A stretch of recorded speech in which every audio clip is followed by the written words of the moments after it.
Mga kababayan, hindi pababayaan. Kahit anong oras, kahit anong panahon, sa sakuna at krisis, may tol kang maaahan. Usapang tol, usapang tol. Senador Francis Tolentino, Senador Francis Tolentino, tol ng bawat Pilipino. Trabaho ba kamo? Tutok lang dito sa Usapang Tol. Usapang Tol, Usapang Tol. Senador Francis Tolentino, Senador Francis Tolentino, tol ng bawat Pilipino.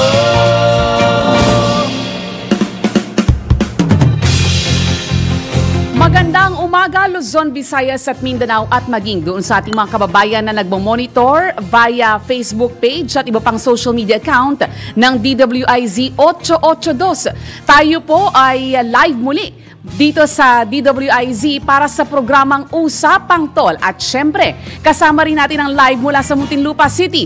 Walang iba kundi ang tol ng bawat Pilipino. Senator Tol Francis Tolentino. Magandang umaga po, Senator.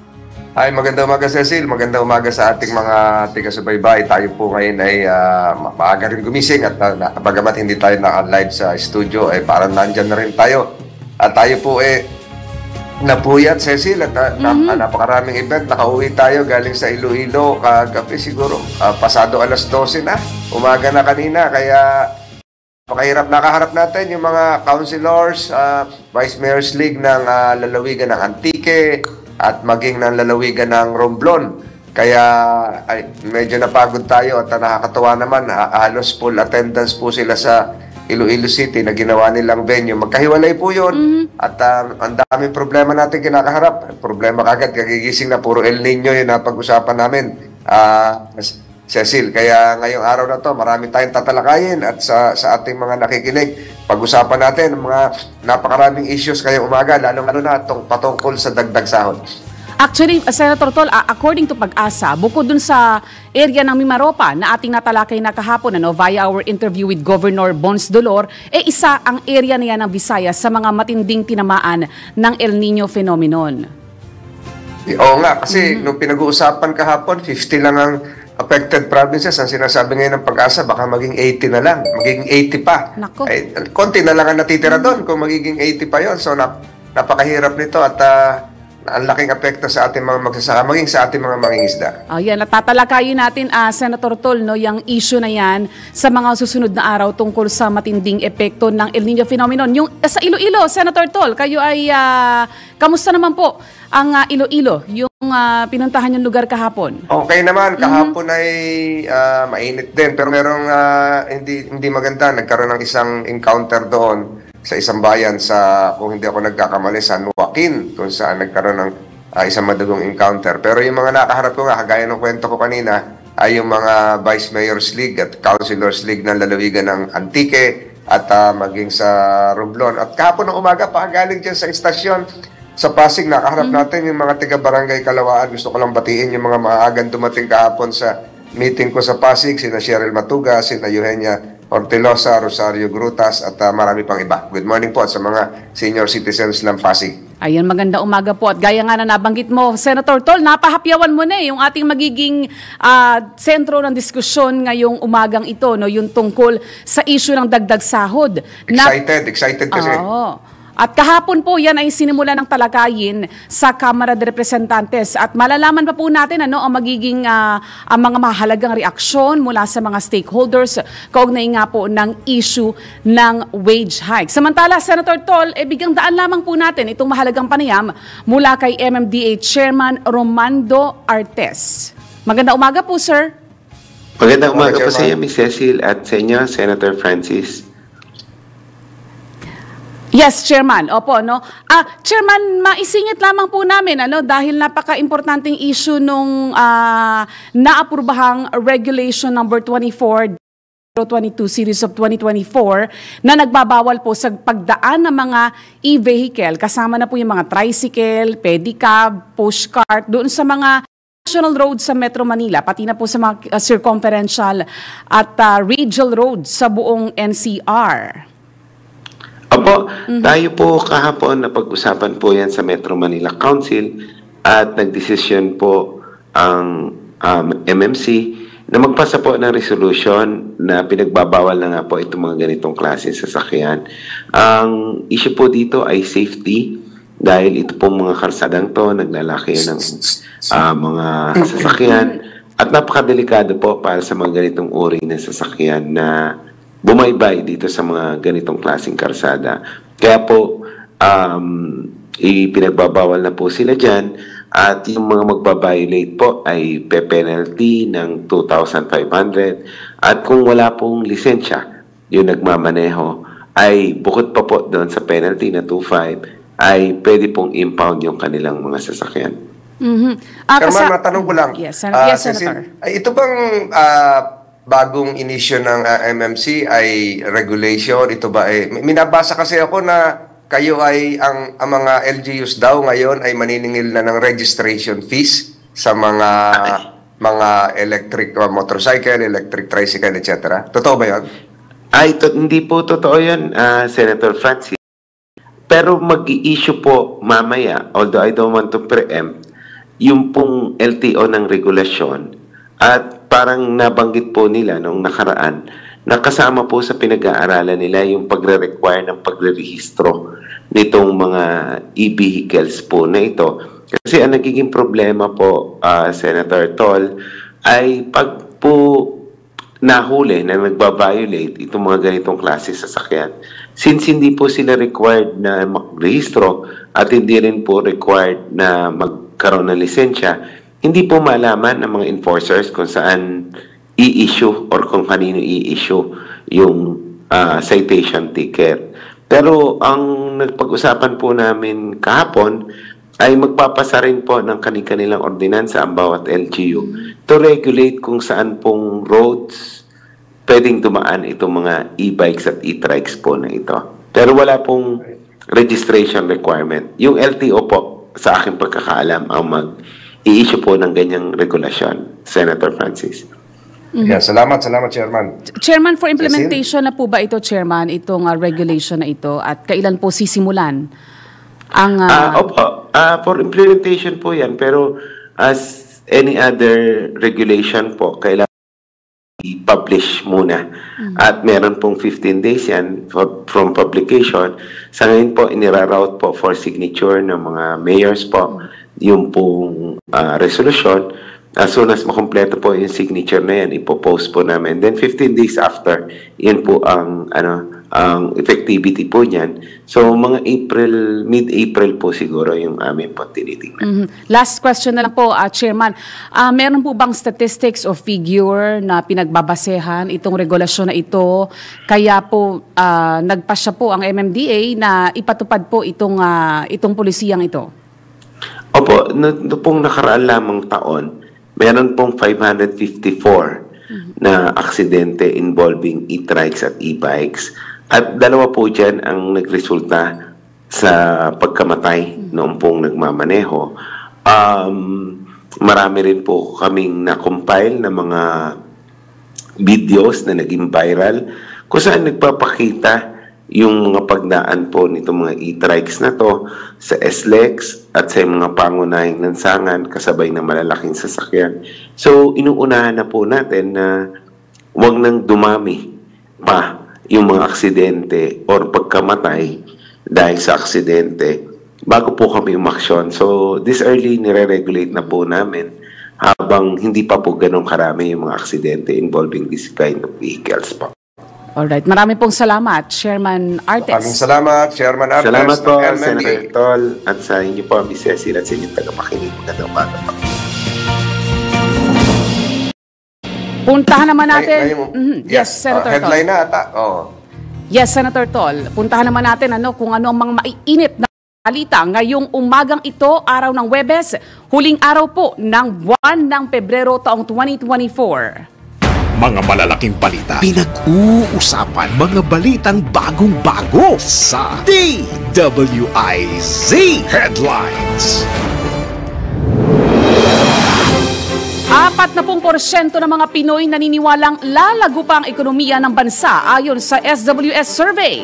DWIZ Balita. Pagdinig ng Kamara de Representantes ukol sa mga panukalang aumento sa sahod, umarangkada na. DWIZ Balita. Pagsabay ng plebisito ng charter change sa 2025 midterm elections, pinag-aaralan na. DWIZ Balita. Committee report ang panukalang legalization ng medical marijuana nilagdaan ng 13 senador. DWIZ Balita. Dating Pangulong Duterte, binalaan si Pastor Kibuloy sa pagkaaresto. Pangulong Marcos, tinawanan lang ang patutsada ni Kibuloy. DWIZ Balita. Dating Congressman Tevez, nasa notice list na ng Interpol. Mga balitang updated, mga isyong updated, mga komentaryong updated sa Usapang Tol. Kasama si Senator Tol, Senator Francis Tolentino, Tol ng bawat Pilipino, at Cecil Villarosa. Ngayon, sa detalye ng mga balita, 44% ng mga Pilipino ang naniniwalang mananatili o hindi magbabago ang antas ng ekonomiya ng Pilipinas ngayong 2024. Batay ito sa survey ng Social Weather Stations noong December 2023. 40% naman ng mga Pilipino ang inaasahan na lalago ekonomiya ng bansa, habang 10% naman ang naniniwalang lalala ito. Samantala, 5% ng mga Pilipino ang hindi nagbigay ng opinyon sa nabanggit na survey. DWIZ Balita.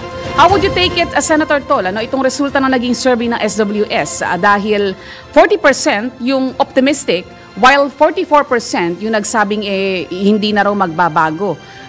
Wala silang nakikitang significant changes o mananatiling status quo ang ating ekonomiya.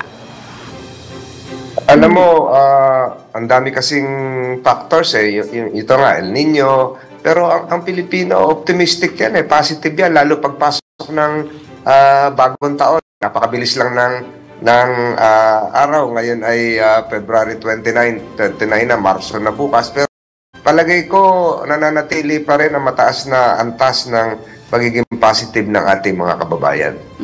Sa kabila nga, sabagay, yan po ay, kumbaga ang mga Pinoy, ikilala naman po by nature na mga resilient citizen, resilient people. Resilient and optimist, Cecil. Yes, Senator Tol. Samantala, dako pa tayo sa iba pa mga balita. Umarangkada na ang pagdinig ng House Committee on Labor and Employment ukol sa mga panukalang aumento sa sahod sa pribadong sektor. Kasama na rito ang mga bersyon na nagsusulong ng 150 hanggang 350 pesos na pagtaas at gawing 750 pesos ang minimum wage sa buong bansa. Tiniyak ng chairman ng komite na si Rizal 4th District Representative Juan Fidel Felipe Nograles ang masusing deliberasyon sa wage hike bills.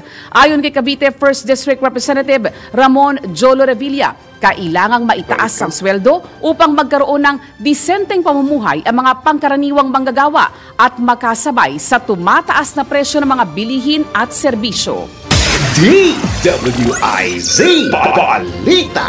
Tuloy-tuloy tayo sa pagbabalita sa oras na 6:18 ng umaga. Pinag-aaralan pa ng pamahalaan ng posibilidad na isabay ang plebisito sa 2025 elections upang makatipid ang pamahalaan. Sinabi ni Pangulong Ferdinand Marcos Jr. na mahalaga ang pagkasagawa ng eleksyon at plebisito.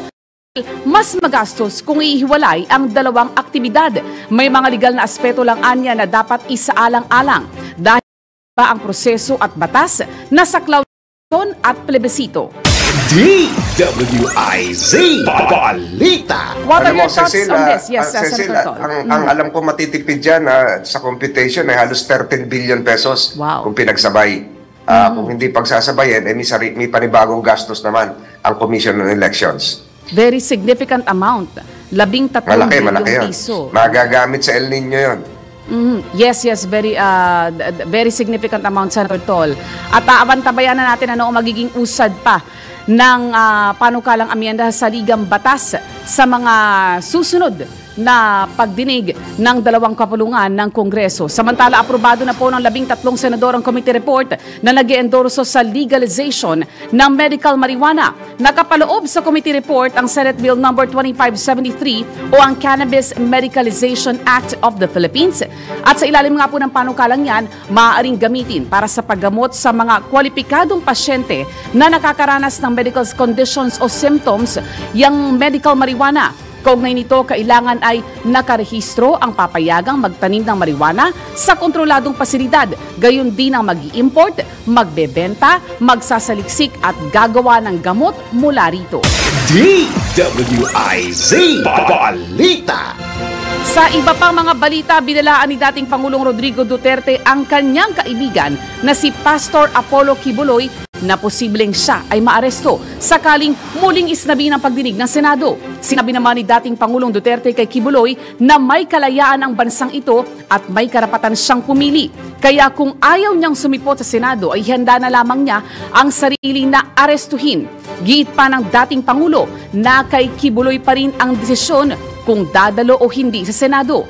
Kasunod nito, itinanggi naman ni Duterte ang aligasyon na tumatanggap siya ng bag na mga baril mula kay Kibuloy. DWIZ Balita. Tuloy-tuloy po tayo sa pagbabalita. Sa kaugnay pa ring issue, tinawanan lamang ni Pangulong Ferdinand Marcos Jr. ang naging akusasyon ni Pastor Apollo Kibuloy na nakikipagsabuatan siya sa Amerika kasama si First Lady Liza Marcos at Speaker Martin Romualdez para i-assassinate ang self-proclaimed na Son of God. Ayon kay Pangulong Marcos, ang kaso na inihain sa kanya sa US ay naihain na bago pa man siya naging pinuno ng Pilipinas. Tansya ng Pangulo, posibleng natatakot lamang si Kibuloy sa kahihinatnan ng kanyang kaso. Dahil dito, pinayuhan ni PBBM si Kibuloy na harapin ang kanyang mga kaso at sagutin ang mga issue. Dumalo din ito sa pagdinig ng Senado at Kamara nang sa gayon ay mapakinggan ang kanyang panig. Nilinaw din ng Pangulo na walang may gusto na patayin si Kibuloy at aminadong hindi naiintindihan ang mga sinasabi nito. DWIZ Balita. Naglabas na ng red notice ang Interpol laban kay dating Negros Oriental Representative Arnulfo Teves. Ito ang inanunsyo ni Justice Secretary Jesus Crispin Remulla. Kaugnay sa sinasabing pagiging mastermind ni dating Congressman Teves sa pagpatay kay Negros Oriental Governor Roel Degamo. Nakasaad sa red notice na may warrant of arrest ang pinatalsik na kongresista sa murder, frustrated murder at attempted murder. Nakalagay din sa nabanggit na notice na designated o tinukoy ng terorista si dating Congressman Teves ng Anti-Terrorism Council. DWIZ Balita. At yan po ang kabuuan ng ating headlines ngayong umagang ito at marami po tayong pag-uusapan, Senator Tol. At syempre, kasama na dyan yung ating daily monitoring sa presyo ng mga pangunahing maraming nag-aantabay dyan, Cecil. Ngayon naman, puntahan po natin si Maring Sandy na nasa Kamuning Public Market sa Quezon City. Nasa Quezon City siya ngayon at maaga siguro siya kanina. Maring Sandy, nandiyan ka na ba? At malaman natin kung sino yung... mo na ang mga presyo sa labas sa Palengke Report. Good morning, Sandy. Morning, Maring Sandy, nandiyan ka na ba? Saan na yan? Kamuning Public Market. Malaman natin kung sino yung maswerteng tindera ngayon. Yes, Senator Tolentino. Ngayon po, live tayo sa Kamuning Public Market. Dito po sa presyo ng bigas mula Bulacan at kinukuha sa Cubao ay di umanong walang pagbabago simula ng Pasko. Malaki ang selection ng bigas na may price range from 55 pesos to 63 pesos per kilo. Katulad ng local rice na 55, maalsa na 52 to 56 pesos. Ang malambot naman po ay 58 pesos per kilo. Ang Thailand, Coco Pandan at Tasmin ay 60 pesos per kilo. Ang Vietnam naman po ay 63. Sa sektor ng isda mula Malabon, mayroong estimated na 10 pesos na pagbaba kung kaya naman ang galunggong, torsilyo at bilong-bilong ay nasa 240 pesos per kilo. Ang tawilis ay 150, ang salmon ay 160. Ang tilapia naman ay nasa 130 pesos per kilo. Ang bangus, pampano at hipon ay nasa 400 pesos per kilo. ang pusit ay 350 at ang tahong naman ay 120. Sa kabilang dako naman ay ang mga karne mula Batangas, Pampanga o Bulacan. Maring Sandy. Yes po, Maring Miss Sandy, Cecil. nabanggit mo na yung presyo ng isda. Alam mo naman, pag magmamahal na araw, yan ang karaniwan na tumataas ang presyo. Kamusta ba dyan sa Kamuning Public Market? Yes, Miss Cecil, katulad po ng nasabi kanina na ang mga isda nila ay nagmumula Malabon at meron itong estimated na 10 pesos na pagtaas po. 10 piso ang itinaas kada kilo. Opo, katulad naman po sa kahapon po, kung asan tayo sa galas naman, ay walang ini-implement na pagtaas o pagbaba. Kung kaya ikukumpara natin ang presyo, mas mura po doon ang tinda kahapon. Yung palaging inaabangan namin ni Senator Tol, Maring yung Sandy. kamatis. Yan. Oo. Yes, Senator Tolentino, ang kamatis dito ay 90 pesos per kilo. Ako, mas Kung mahal, ikukumpara natin kahapon, mas 80 mataas to lang ng kahapon, 10 pesos. So tumaas na 10 piso ang kamatis? Yes, Senator Tolentino, dito po. Pero ang nabalita po sa akin, nagbaba pa raw po ito sa lagay na to dahil ang bentahan nila noon ay 145. 145? Ang taas, Pesos per sobrang taas kilo. naman, Yes po, no? nagbaba Per pa po ito kilo. to 90 pesos. Parang di na lang ako gagamit ng kamatis sa pagisa. Kahapon sa galas ay 80 pesos. At ganun rin Dalas, po sa Marikina, Senator Tolentino, nung Tuesday. Marikina, mababa Yes. din, di ba? 80. Ngayon, sa Kamuning, 90. Yes, Senator, nagtaas dito ng 10 pesos po. Medyo malungkot yan. Malungkot yan, ng kaunti. Ayun, malungkot. Maraming paggisa, kamatis talaga. Oo. Ayun, iba naman, Maring Sandy, sa mga ibang gulay. Sa ibang gulay po natin, Senator, ang sibuyas ay nasa 100 pesos per kilo. Ang bawang at tuya naman ay 140 pesos per kilo. Ang patatas natin ay nasa 120.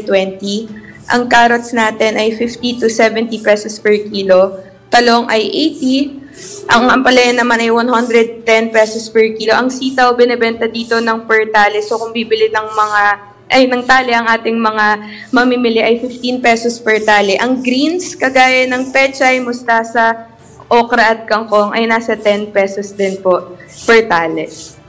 Ayun. Maring Sandy, Yes, Miss ang Cecil. ang susunod na mahalagang tanong, Senator Tol, sino ang maswerteng tindera na tatanggap ng ating token ngayong Webes? Yes, Miss Cecil, at buti po tinanong nyo. Ngayon po papunta ako kay Sir Ariel Lubiano. Ngayon po meron tayong live video kung saan pwede po siyang makausap at makamusta. Magandang umaga po, Sir Ariel. Live po kayo sa Usapang Tol. Kasama po natin si Senator Tolentino.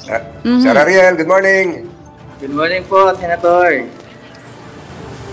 Magandang umaga po. Maraming tatanong si Cecil. Kamusta ang tungkol ano? siguro sa- Yes po, Senator Tol. Kamusta ang benta, Sir Ariel?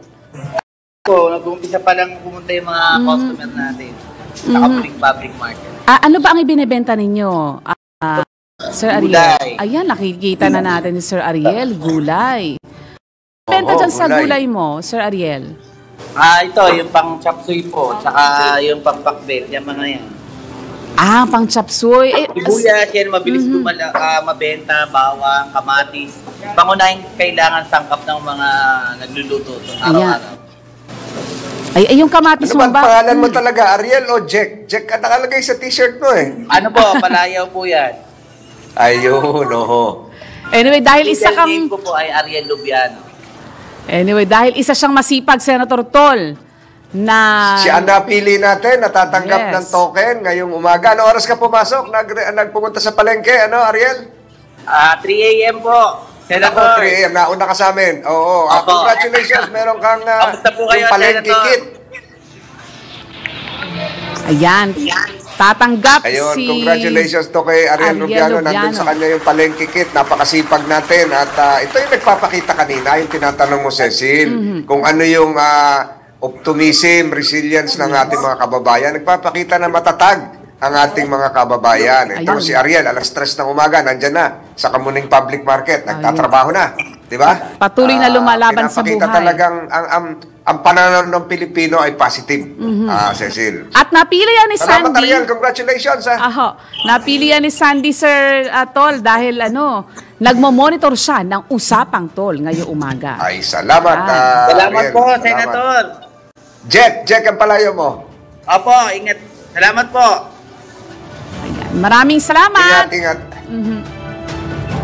Maraming salamat po, Senator Tolentino at Ms. Cecil. Ako po muli si Sandy Fernandez, ang kumare niyo sa palengke. Kita-kits po tayo bukas ng umaga. Huwag magpapaiwan. Alamin ang lahat sa Usapang Tol. Kasama si Senator Tol, Senator Francis Tolentino, Tol ng bawat Pilipino, at Cecil Villarosa.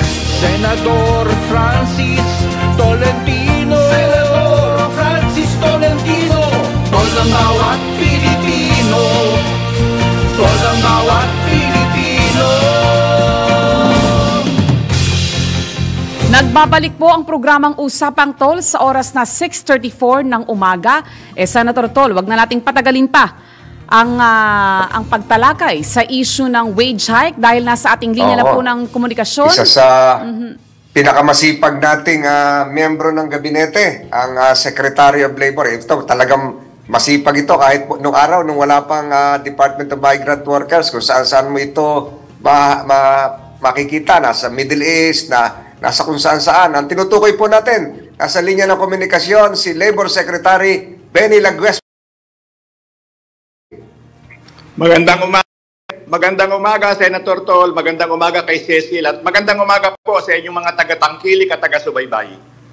Ayun, ginising namin kayo na maaga. Alam ko pong nung tinawagan kayo, talagang gising na kayo. At ganyan talaga kasipag ang ating DOLE Secretary, si Secretary Laguesma. Secretary, may mga tanong sa inyo si Cecil, pero ako muna siguro ang magtanong. Alam niyo itong pinag-uusapan na wage hike, legislated wage hike, aprobado na sa third reading sa Senado, yung Senate Bill 2534, yun yung 100 pesos na karagdagang sweldo sa minimum wage sa pribadong sektor. At ganun din, yung may panukala din sa lower house na iba't ibang amount, merong 150 pesos across the board, merong isang kongresista 350, merong isang kongresista 750 pa nga. Ano po ang pananaw po dito ng kagawaran? Ito po ba ay timely? Ito po ba ay kailangan na? Ito po ba ay dapat pag-aralan ba? Senator Tol at Cecil, una siguro, pahintulutan nyo ako magbigay lang ng parang panimulang pananalita. Kasi na-misinterpret po tayo, na bibigyan po ng ibang kahulugan pagka ako po'y sumasagot. May kinalaman po dun sa itong mainit na usapin na ito, Senator Tol. Gusto ko lamang pong bigyan diin na ang kagawaran po ay Department of Labor and Employment. O ang ibig sabihin lang po niyan, amin pong constituency, amin pong pinaglilingkuran, both labor and management. Dahil po ang DOLE po bumabatay sa prinsipyo ng tripartism. Kaya po ang napakahirap na gawain po ng DOLE ay yung pagbabalanse ng interes ng magkabilang panig. Kaya nga po itong usapin may kinalaman sa pagdadagdag ng sweldo, meron po ako mga nadidinig. Dapat ang sinusulong ko, sinusuportahan ko kung anong sinasabi ng manggagawa. At hindi ko sinasabi ang mga maaring binibigyan ng kahulugan na kinakampihan ko, pinapanigan ng DOLE ang mga namumuhunan. Ang tungkulin po namin ay titakin na yung pong pangangalag at saka kapakanan ng manggagawa ay aming matutugunan. Subalit, kailangan po siguro naman na hindi makapinsala sa pagpapatuloy ng kabuhayan o hanap buhay at makalikha po sana ng masaming trabaho ang atin pong mga negosyante, lalo na po kung tinitingnan natin na medyo gumaganda na po ang kalagayan ng ekonomiya. And having said that, Senator Tol and Cecil, kami po ay nagbibigay ng technical inputs at lagi din po namin sinasabi na sa ngayon po, ang umiiral na mekanismo may kinalaman sa pagdadagdag ng minimum wage po. Minimum, ang ibig po sabihin ay entry level, social protection floor, hindi po yung mga karagdagan pa na over and above the minimum. Ang atin pong regional tripartite wages and productivity boards. At sa nakalipas na 2 taon po, magbuhat po ng tayo ay muling bumalik sa Department of Labor and Employment. Nagkaroon naman mga adjustments sa minimum wages at hindi lang naman po minimum wage ang naging nagkaroon ng pakinabang dyan sa ginawa ng Regional Tripartite Wages and Productivity Boards. Meron din po na nakinabang ng mga manggagawa po naman sa tinatawag natin na pagkakaroon ng wage distortion. Kaya kami po, hindi po namin sasagkaan yung harangin anumang panukala. Magbibigay lang po kami ng aming pananaw. May kinalaman po sa ano ba ang magiging epekto nito sa atin pong employment level, sa inflation rate, at yun nga po, pati yung ating gross domestic product. At tama po yung nasabi nyo. Iba-iba po yung ikangay panukala sa House of Representatives. At sa tingin nila, ito po hindi makakapinsala sa ating po mga namumuhunan. Amin po naman sigurong panalangin, Senator Tol, na sana magkaroon talaga ng masusing pagsasaalang-alang doon po sa usapin may kinalaman sa karagdagang sweldo dahil natapos na po kami sa round namin sa Regional Tripartite Wages Productivity Boards. At siguro, Senator Tol, gusto ko lang bigyan diin. Yan naman pong mekanismo na yan ay creation po, likha po yan ng Kongreso. At ang ibig sabihin yan, kung magkakaroon naman po ng legislated wage act, sa akin po pananaw, maaari po ako'y mali, ay ang ibig po sabihin yan, magiging punctus officius na po itong ating Regional Tripartite Wages and Productivity Board. So, medyo binabalanse po na kami nagsasabi na maliit, malaki, tama, at hindi tama. Ang gusto po namin makita, habang ina-address ka, Senator Tol, po yung ating ikangay pangangailangan ng manggagawa, wag naman po din sana na malalagay sa alanganin yung patuloy na operasyon o viability ng mga kumpanya. Correct. Lalo ngayon, post-pandemic economic recovery tayo. Pero alam niyo po, Secretary, tumatakbo po itong oras Tumatakbo ito, ticking po ito So bukas, Marso na. So susunod po noon, Abril. Pagdating ng Abril, nakaabang na naman sa Labor Day. Yung ating mga manggagawa, nakaabang po lahat. So sa palagay niyo ba, between now and Labor Day, merong inaasahan movement o walang movement o patuloy pa yung ating pagtingin sa nangyayari sa global economic community? Sa anong tingin nyo, Secretary? I don't want to put you on the spot. Alam ko, napakahirap ng trabaho nyo, tinitimbang nyo lahat yan.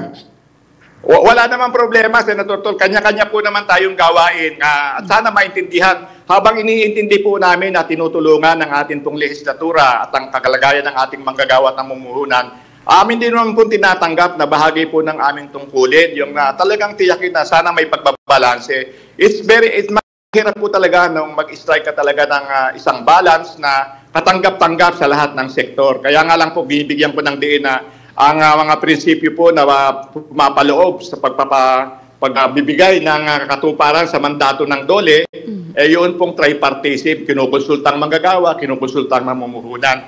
Sa nabanggit ko nga kanina, Senator Tol, sa atin pong umiiral na panuntunan o ulituntunin, ang mga wage orders po ay binibigyan ng pagkakataon na maging epektibo sa loob ng isang taon. At kung nakatapos pa lamang po sila nung 2023, in fact, yung huling region, yung Region 11, Senator Tol, ay bago lamang po silang nakatapos sa kanilang deliberasyon. At hindi naman po natin sila masisi o masabihan na napakabagal dahil tinamaan po sila ng mga ilang kalamidad.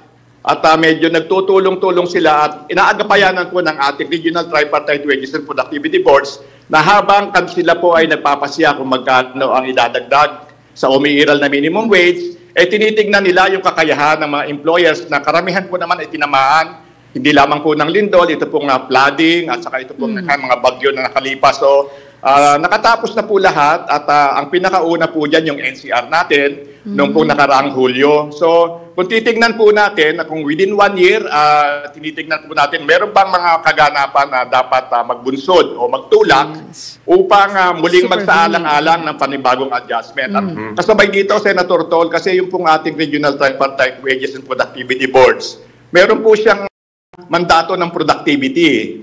So, yun po ay amin ding pinag-uukusin dahil alam namin na kung tataas po ang antas ng productivity ng ating mga manggagawa, dapat po magkaroon sila ng share sa pakinabang ng mga namumuhunan. At kaya po ginagabayan at tinutulungan namin ang mga employers natin, lalo na po yung micro and small, medium enterprises. At alam ko Senator Tol, napakalapit po sa puso ninyo itong mga micro and small enterprises dahil sa inyo pong panunungkulan na bilang naging local government official, directly po na talagang inalalayan nyo, tinulungan po ninyo ang mga establishmento sa inyong nasasakupan sa Tagaytay na kung saan lalo yung mga tourism natin base, Secretary, Yes. yung mga sa turismo Yes. na maliliit na bumabangon ngayon sa Boracay, sa Panglao at marami pang lugar, Secretary. Naririnig Yes. po tayo, Secretary, sa Davao ngayon, 98.7 FM. Naririnig po tayo sa Cebu, 106.7 FM. Sa Dagupan, 89.3 FM. Hanggang Iloilo, Legazpi, Jensan. At nasa TV rin po tayo, Secretary. Kaya yung pong inyong sinasabi ay parang kumalma muna, pag-aralang maigi, dahil tinitimbang nyo dito yung lahat ng sektor.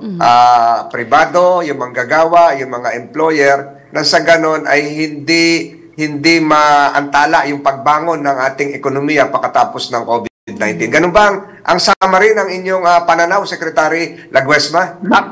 Napakagaling po ng summary ninyo, Senator Tol. At balikan ko lang yung sinasabi ko kung matatandaan po nyo nung kayo po ay nanungkulan bilang punong tagapagpaganap doon po sa inyong siyudad. Nakita po ninyo ang development. Ngayon po napakaganda ng lugar, naalalayan at tuloy-tuloy ang pagganda ng buhay ng ating pong mga mamamayan sa nasabing siyudad. At yun po ang gusto nating makita sa iba pang mga lalawigan, sa ibang mga munisipyo. Kaya po ang pagbabalanse ay napakahalaga dahil gusto po natin yung mga hinihikayat na investors ng ating Pangulong Ferdinand R. Marcos Jr. I-consider din yung mga lugar na hindi lang ng yung mga urban centers, hindi lamang po National Capital Region o yung Region 3 o Region 4. Tignan din po yung ibang mga probinsya na kung saan po naman magiging competitive ang ating mga manggagawa in terms of kanilang kasanayan at magtuloy-tuloy po ang pag-aho ng ating kalagayan sa pananalapi, sa kabuhayan, para po naman Secretary, sa kapakinabangan ng ating mga manggagawa. Secretary Laguesma, kanina nyo pa nababanggit yung term na balanse, no? Kailangan maghanap ng balanse.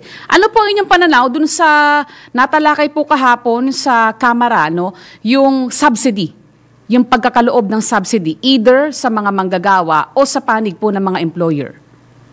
Ang akin pong pagkakabatid, meron na nga pong parang naging controversial na isang programa, yung AKAP po, AKAP. Kung natatandaan nyo, alam ni Senator Toljan Cecil, no? Ang target niyan, magbigay ng subsidy amount doon po sa tinatawag na NIRPUR. Kaya po meron pong mandato na tiyakin, mapatupad yan ng ayos ang ating pong DSWD. So ito po bahagi ng mga pagtulong sa ating mga manggagawa. Banggitin ko pa, Cecil, yung isinusulong na mahigpit at ang tagubilin ng ating Pangulo ay dapat tiyakin na mga kadiwa ma-institutionalize sa mga lugar na kung saan mayroon pong mga pangkaraniwang manggagawa nang sa ganoon naman matulungan ang kanilang mga pangangailangan sa araw-araw at hindi naman kinakailangan na mataas ang presyo ng mga bilihin. Kaya naman laging iniisip, ang katugunan lagi pagka mayroong pagtaas ng presyo ng bilihin, pagtaas ng sahod. Meron pong chain reaction na dapat talagang tinitignan. Bagamat Senator Tol at Cecil, ako hindi po isang ekonomista, nakikita ko po, nasusubaybayan ko na pinag-uusapan po ang usapin may kinalaman sa pagtaas ng sweldo. Nakikita po natin, gumagalaw na rin po ang presyo ng mga pangunahing bilihin. Kasama na po kanina, Secretary, yung kamatis na 80 kahapon, 90 na ngayon. Alam nyo, Secretary, hindi ko naman kayo tinitigil. Babalikan namin kayo. May hihiling pa kami sa inyo next week ng ilang oras ninyo minuto para makapanayam kayo. Dahil napakalalim ito. Ang daming samot-saring anak po itong usaping ito. May mga nagsasabi na abolish na yung regional wage boards, kung ano-ano na. So, I don't want to put you on the spot, Secretary, pero napakaganda po nung paliwanag ninyo ang inyong pananaw. Ang ating summary dito is to balance everything at pag-aralan na maigi para sa yun naman pong sektor ng pribadong sektor ay hindi masyadong maapektuhan, at wag din isang-alang-alang din yung karapatan ng ating mga gawa, lalong-lalo na sa patungkol po sa inflation. So nagpapasalamat kami, Secretary, sa panahong binigay mo sa amin. Napakaaga nito at kulang po talaga ang oras, pero bibigyan namin kayo ng mga napakarami pang mga pagkakataon next week pa kung papayag kayo, Secretary Laguesma. Senator Tol at Cecil, tayo po naman ay laging handa na makipag-ugnayan at malaki po pasasalamat namin sa inyo, sa inyong programa, sa ating mga kaibigan sa media dahil sa pagkakataon na kami nakapagpapaliwanag at in fact, welcome ko po yung sinasabi ninyo na magkaroon ng mas malalim, mas malawak at mas mahabang oras ng pagtalakay at kung may pagkakataon nga po, gusto ko kayong pasyalan sa inyong himpilan. Yes. Nang sa ganun naman po ay medyo... Why not po? Opo, ano ko lang po, i-adjust ko lang sa aking schedule at i-aking pong titiyakin na makarating po ako sa inyong programa. Maraming salamat, programa Senator po natin, Tol, Secretary, Usapang Tol. Yes, usapan tayo. Mag-tol kami ni Secretary Laguesma. Yan, para mas mahabang oras ng diskusyon, Secretary Laguesma. Maraming salamat po, sir.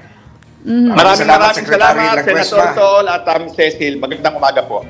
Isa sa pinakamasipag nating miyembro ng gabinete, ang Secretary ng DOLE. So napakinggan natin yung kailangan talaga, Cecil, balansihin ito. Yes, Senator Hindi Tol. yung biglaan. So 100 kami.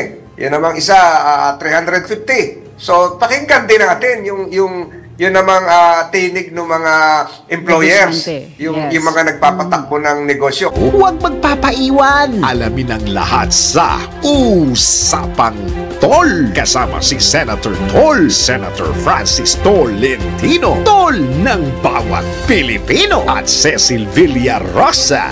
Senador Francis Tolentino, Senador Francis Tolentino, tol ng bawat Pilipino, tol ng bawat Pilipino. Nagbabalik po ang programang Usapang Tol. Senator Tol, bigyang daan muna natin itong mahalagang pagbabalita mula kay Gilbert Perdes dahil si Pangulong Marcos nakatakda pong magsalita sa Australian Parliament ngayong umaga. Gilbert. Inaasahang magsasalita si Pangulong Ferdinand Marcos Jr. sa Australian Parliament bandang alas 7 ngayong umaga. Si PBBM, ang kauna-unahang presidente ng Pilipinas, nahaharap sa mga mambabatas ng Australia at magbibigay ng talumpati sa harap ng mga ito. Dahil alas 7:20 raw ng umaga dito sa Pilipinas ang oras ng address ng presidente, nangangahulugan na bandang alas 10:20 naman ng umaga sa Australia mangyayari ang pagsasalita ni PBBM. Inaasahan namang sa sentro ang gagawing pagsasalita ni PBBM sa mga mababatas ng Australia, ang mga may kinalaman sa strategic partnership sa pagitan ng Pilipinas at Australia. Samantala, maliban kay PBBM, ilan naman sa mga world leaders na nakapag-address na sa Australian Parliament ay ang mag-amang sina dating US President George Bush, dating US President Bill Clinton, Chinese President Hu Jintao, British Prime Minister Tony Blair at Chinese President Xi Jinping at iba pang mga world leaders. Patrol 13, Gilbert Perdes para sa Himpilang May Todong Lakas. DWIZ, nagbabalita ng tama, naglilingkod ng tama. Kapag may bagong balita, naka-on air agad-agad. DWIZ Patrol Report. DWIZ Balita. Gaya na nabanggit mo kanina, Senator Tol, nasa linya na po ng ating komunikasyon, walang iba kundi ang presidente ng Employers Confederation of the Philippines, si Ginoong Sergio Ortiz Luis Jr. Magandang umaga po, sir. Magandang umaga sa inyo, Miss Cecil, Senator Tol. Magandang umaga sa ating mga tagapanood. Ay, magandang umaga, Ginoong Sergio Ortiz Luis. At ginising namin kayo na maaga. Gusto po namin marinig ng ating mga kababayan ang inyong pananaw o komento dito sa isinusulong na una sa Senado, yung 100 pesos na legislated wage hike. Tapos ito naman sa lower house, iba't ibang versyon, may 350, may 150, may 750, iba't iba po ito. So, Mr. Ortiz Luis, ano po ang pananaw ng mga employers patungkol po dito?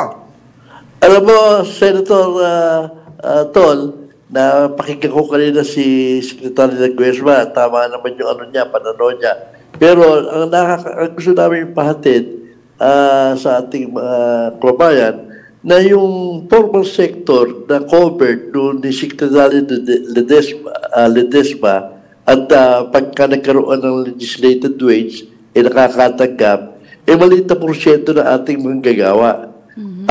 Yan nasa ang minimum wage area natin nasa mga 10% lang ng 52 million. Yan ang nasa labor market. At kung yan across the board, inaabot na 60% yan. So yung 84%, nagtataka kami, bakit wala namang nagsasabi? Sino ba yung 84%? Of course, nandyan yung informal sector. Nandyan yung farmers. Nandyan yung fisher folks natin. Nandyan yung mga drivers, tricycle drivers, jeepney drivers. Nandyan yung mga market vendors, yung mga kinakausap natin sa palengke. Nandyan, of course, yung mga unemployed. Nandyan din yung government employees to sa 84%. Pag nagkaroon legislated wage, hindi sila kasali. Pero baka sila pag nagkaroon ng inflation. So, ironic kami mga employers, wala nagsasalita para sa kanila kasi hindi sila organized at iba-iba ang sektor. Paano na sila? Taon-taon lumalabas ang increases sa tripartite board. Iwan sila ng iwan. Dapat sana mga paliit natin yung informal sector natin. Pero pagka ganyan na nangyayari, palaki na palaki yung informal sector natin. At babalikan so sa inyo, naman dapat lahat, kasali lahat kung magkakaroon ng legislated wage hike, kasali lahat, kasama lahat ng sektor. Wala namang employers yan, Senator Tol. Sino magbibigay? Gobyerno ang aasahan yan. Senator Tol. Alam mo employers Senator Tol at Ginoong Sergio Luis Ortiz, teka lang, napakahalaga po na ating pinag-uusapan. Pero isingit ko lamang po itong isang mahalagang mensahe mula po sa, ito po, marami po kasi nag-aabang nito tuwing alas 7 ng umaga, lalo pat para mabigyan natin ng inspirasyon yung ating maraming kababayan sa gitna po ng mahirap na pamumuhay na binabaka natin sa araw-araw. Mula po sa chairman ng Aliw Broadcasting Corporation, kay Sir Edgar Cabangon. Life is short, make it sweet. Don't keep all the flowers for the grave. Love is a medicine. It cures both the giver and the receiver. Think good, thank God, thank God. Have a great leap day ahead. God bless you. Ayan, marami pong salamat. Ginoong Sergio Ortiz Luis, alam nyo, napakahalaga nito ng ating pinag-uusapan, pero kinakapos tayo sa oras. Bibigyan uli namin kayo siguro ng kaunting pagkakataon na maipaliwanag lahat ito. Mahaba pa hong kasapin to. Papayag ba kayong makapanayam uli namin sa mga susunod na pagkakataon, sir? Very glad, Senator. Napansin ko nga, overtime na kayo. Oo nga, nag-overtime tayo na kaunti. At alam naman natin ang posisyon ng Employers Confederation of the Philippines. Subalit bibigyan pa namin kayo sa susunod na mga araw ng pagkakataon na maaga-aga at mahaba-haba para maipaliwanag po ito. Nagpapasalamat po kami. We'll be glad. Opo, sa oras na binigay nyo sa amin dito sa Usapang Tol, napakahalaga po nitong usapin ng pagtataas ng sahod ng ating mga manggagawa sa pamamagitan ng legislation. At maraming salamat po ito. Maraming salamat po muli, Ginoong Sergio Ortiz Luis. At kami po ay nagpapasalamat sa inyo at bibigyan pa ho namin kayo ng susunod na pagkakataon. Maraming salamat si Senator Francis Tolentino sa ating mga taga-subaybay. Yes, marami pong salamat, Sir Sergio Ortiz Luis. At inyo pong nasubaybayan ang isang oras na naman sa hitik ng mga impormasyon. Dito lamang po sa programang Usapang Tol. Kasama po natin ang live si Senator Francis Tol Tolentino. Ako naman po si Cecil Villarosa. Susunod na, antabayanan niyo po ang programang Tandem kasama sina Kuya John Ibanez at Drew Nasino. Maraming salamat po. Bukas po muli mga tol. Tutok lang dito sa Usapang Tol. Usapang Tol.